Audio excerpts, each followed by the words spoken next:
हमारे साथ मंचासीन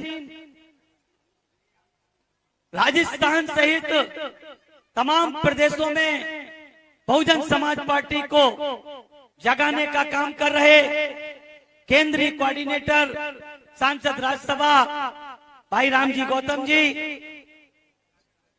राजस्थान के केंद्रीय कोऑर्डिनेटर भाई सुरेश आर्या जी, प्रदेश अध्यक्ष जो आज के कार्यक्रम की अध्यक्षता कर रहे भगवान सिंह बाबा जी, इस कार्यक्रम के आयोजक और प्रभारी भाई तोली जी, और इस मंच पर बैठे तमाम साथियों के और हमारे तमाम अतिथियों के साथ साथ इस विधानसभा के कोने कोने से आए, इस उमस भरे माहौल में यहाँ पर इतनी देर तक बैठे रहे बहुजन समाज पार्टी के जाबाज साथियों, हमारी माताएं और बहनें, आप सबका मैं अपने हृदय की गहराइयों से हार्दिक स्वागत, अभिनंदन और वंदन करता हूँ। साथियों, चूंकि आप लोग लंबे समय से बैठे हैं, मैं बहुत लंबी चौड़ी बात नहीं करूंगा, लेकिन कुछ ना कुछ साथियों आप लोगों के बीच में 5 साल पहले मैं साथियों इसमें विधानसभा में चुनाव के समय आप लोगों को संबोधित किया था, और आप लोगों ने उस समय जितना आज प्यार दिया है ऐसा ही प्यार आपने उस समय दिया था, और आप लोगों ने बहन जी के निर्देश पर यहाँ के प्रत्याशी को जिताने का काम किया था। आप लोग नदबई विधानसभा के कार्यकर्ता, मतदाता और भाग्य विधाता सही मायने में आदरणीय बहन जी के सच्चे सिपाही के रूप में हैं। बहन जी ने आपने कहा कि उनको वोट दो, आपने वोट दिया और उन्होंने आपके साथ धोखा करने का काम किया।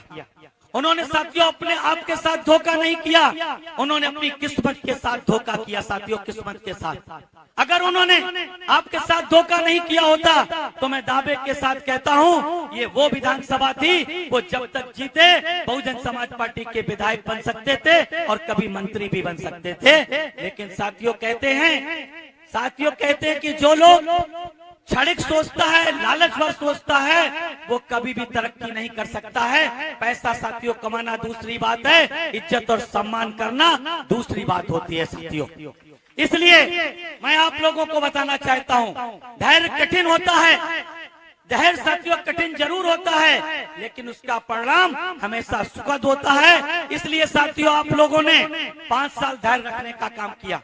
साथियों, जहां तक आप जानते हैं इस प्रदेश की जो सरकार है या फिर साथियों केंद्र की सरकार हो, ये दोनों सरकारें किसी न किसी मामले में बहुजन समाज पार्टी की राष्ट्रीय अध्यक्ष के नेतृत्व में बनने वाली उत्तर प्रदेश की चारों बार की सरकारों की नकल करने का काम करती है।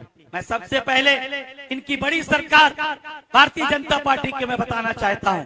आप लोगों को याद होगा 15 अगस्त अभी बीती है, 15 अगस्त बीती, और उस 15 अगस्त में साथियों लाल किले के भाषण से हमारे देश के सम्मानित प्रधानमंत्री जी ने कई बातें 1.5 घंटे तक बड़ी लंबी चौड़ी भाषण देने का काम किया।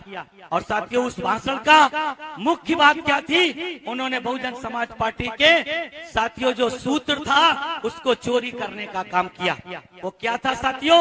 आदरणीय बहन जी ने 2006 में ही जब 7 की सरकार बनाने के लिए उत्तर प्रदेश की जनता से आह्वान किया था तो क्या कहा था? सर्वजन हिताय सर्वजन सुखाय।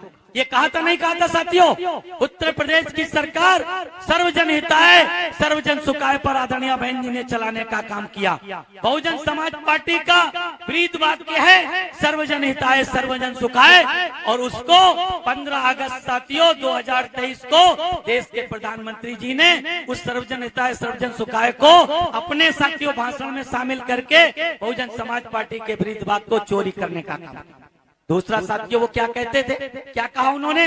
140 करोड़ भारतीय जन परिवार जन हमारे परिवार जन है साथियों। पहले क्या कहते थे? बहनों और भाइयों मित्रों। अब की बार उन्होंने कहा कि भारत के 140 करोड़ हमारे परिवार जन है। मैं साथियों आप लोगों से जानना चाहता हूँ, क्या उनके लिए मणिपुर के लोग उनके परिवारजन नहीं है? अगर 140 करोड़ में क्या मणिपुर के लोग नहीं आते हैं? लेकिन मणिपुर के बारे में, क्या उनकी खुशहाली के बारे में, उनकी समस्याओं के बारे में क्या प्रधानमंत्री जी ने इतने दिन तक कुछ बोलने का काम किया? नहीं किया। हरियाणा में साथियों हिंसा हुई, साथियों प्रधानमंत्री जी चुप रहे। ये केवल और केवल साथियों बीच बीच में आकर के आप लोगों को सूगुपा छोड़ जाते हैं, आपके राजस्थान में भी आते हैं, क्योंकि ये साथियों बहुजन समाज के हितैषी नहीं है। और साथियों जिस तरीके से साथियों विवेक देबरॉय का साथियों आज आदरणीय बहन जी ने ट्वीट करने का काम किया है, आप लोगों को देखा होगा। आदरणीय बहन जी ने ट्वीट किया क्योंकि विवेक जो देबरॉय है साथियों, उन्होंने कहा है कि 2047 तक हमें साथियों भारतीय संविधान को बदलना किया। ये साथियों उनका स्टेटमेंट जरूर है, आवाज उनकी जरूर है, लेकिन साथियों इनके इसके पीछे भारतीय जनता पार्टी और आरएसएस की साथियों नीयत छिपी हुई है। उनकी नीयत छिपी हुई है और वो लोग ये भूल गए हैं कि आज भी जिस तरह से जब अटल बिहारी वाजपेयी जी की सरकार ने भारत के संविधान को साथियों बदलने की कोशिश करने के लिए संविधान समीक्षा आयोग बनाने का काम किया था, उस समय साथियों संसद की शेरनी आदरणीय बहन कुमारी मायावती जी ने, बहन जी ने अनवर कांशीराम साहब जी के नेतृत्व में पूरे देश में नारा लगाया था कि संविधान के सम्मान में बीएसपी मैदान में। मैं भारतीय जनता पार्टी के लोगों को, मैं आरएसएस के लोगों को बताना चाहता हूं, वो शायद ये भूल गए हैं कि आज भी इस देश में दुनिया की 8 शक्तिशाली महिलाओं में गिनी जाने वाली बहुजन समाज पार्टी की राष्ट्रीय अध्यक्ष आदरणीय बहन कुमारी मायावती जी देश के सबसे बड़े संगठन बहुजन समाज पार्टी का नेतृत्व करने का काम कर रही है साथियों।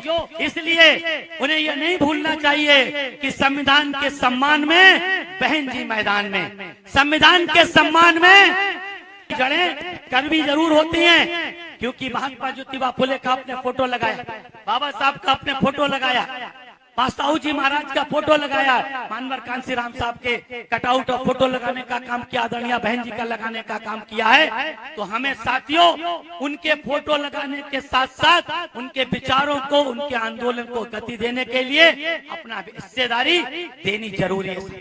हमें इस बात को ध्यान में रखना है कि शिक्षा की जड़ें कड़वी जरूर होती हैं, लेकिन फल मीठा होता है साथियों, फल हमेशा मीठा होता है। इसलिए हमें महात्मा ज्योतिबा फुले की उस बात को ध्यान में रखते हुए अपने बच्चों को शिक्षित करना चाहिए। अगर शिक्षित होंगे तो साथियों संगठित बनेंगे, संगठित होंगे तो संघर्ष करने के लिए तैयार रहेंगे। इस बात को हमें भूलना नहीं चाहिए। साथियों मैं आपको एक बात बता दूं, वो जब 140 करोड़ जन की बात करते हैं तो साथियों एक कहावत है, एक किसी विद्वान ने कहा है, मैं उन विद्वान का नाम जानता लेकिन बताना है साथियों, उस विद्वान ने कहा है कि जो व्यक्ति सबका मित्र होता है वो किसी का मित्र नहीं होता है साथियों।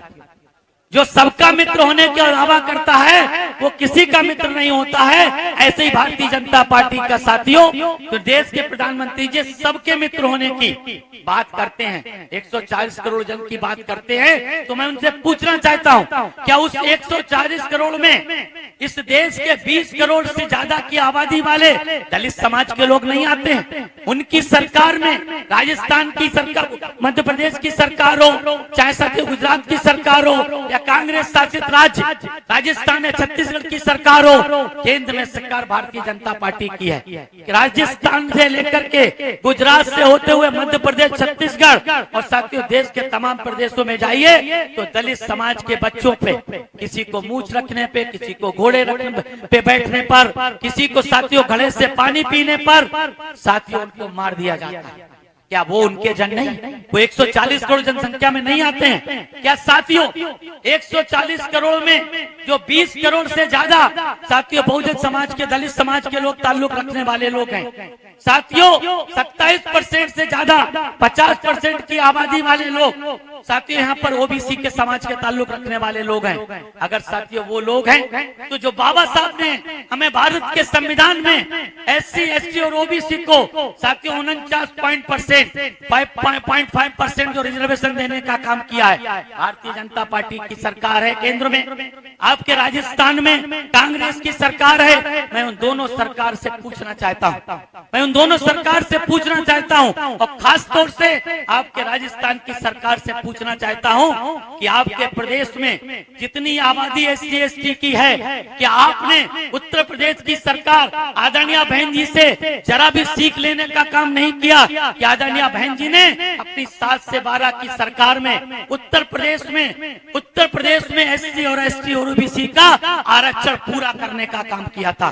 बैकलॉग के माध्यम से, स्पेशल भर्ती के माध्यम से लाखों की संख्या में दलित पिछड़े समाज के लोगों को सरकारी नौकरी देने का काम किया। क्या साथियों आपके राजस्थान में गहलोत की सरकार ने आपको किसी विशेष भर्ती के द्वारा नौकरी देने का काम किया है? अरे विशेष भर्ती छोड़िए साथियों, उन्होंने रेगुलर भर्ती करने का काम नहीं किया था। लेकिन आदरणीय बहन जी ने न सिर्फ दलित पिछड़ों के लिए भर्ती अभियान चलाया, बल्कि वर्षों से बंद पड़े सर्व समाज के बच्चों की जो नौकरियां बंद थी, उन नौकरियों को छोड़ करके लाखों की संख्या में सर्व समाज के लोगों का, प्रकाश के लोगों को नौकरी देने का काम किया था साथियों। इसलिए साथियों मैं आप लोगों से एक बात ध्यान से निवेदन करना चाहता हूं कि हम लोग 16 तारीख से इस संकल्प यात्रा में, जो सर्वजन हिताय सर्वजन सुखाय संकल्प यात्रा है, इस संकल्प का मकसद साथियों क्या है, हमें इस बात को इस नारे के साथ मैं आपको बताना चाहता हूं कि चलो चले